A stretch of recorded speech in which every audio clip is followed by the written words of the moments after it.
Music director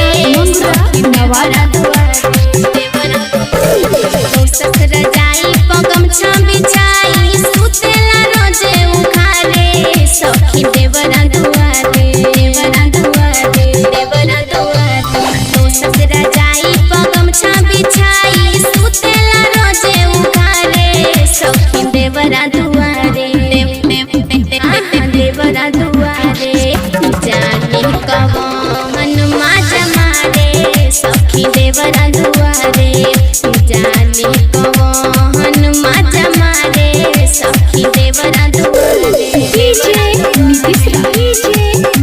Kamlesh recording studio Mohammadpur. जाने कवन माजा मारे सखी देवरा दुआरे होते भीनु सार जबो निकली बहरिया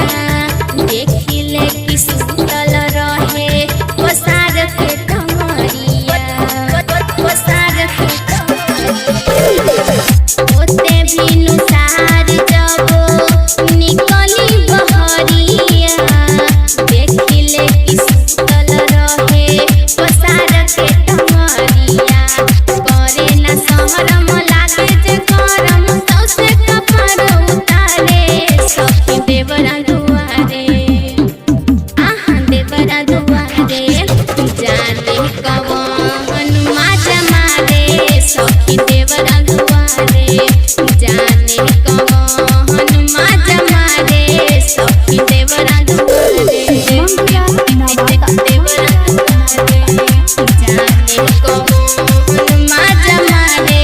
सखी देवरा दुआरे उल्ताज बेदर्दी सेना कहिले डरे जीतन निदर्दी जानी लागे झगड़े उल्ताज बेदर्दी सेना कहिले डरे जीतन निदर्दी जानी लागे झगड़े देखी संगीता वो परखी साधरेले हाथ कपारे सखी देवरा दुआरे देवरा दुआरे जाने कवन माजा मारे सखी देवरा दुआरे जाने कवन माजा मारे सखी देवरा दुआरे। Kamlesh recording studio Mohammadpur.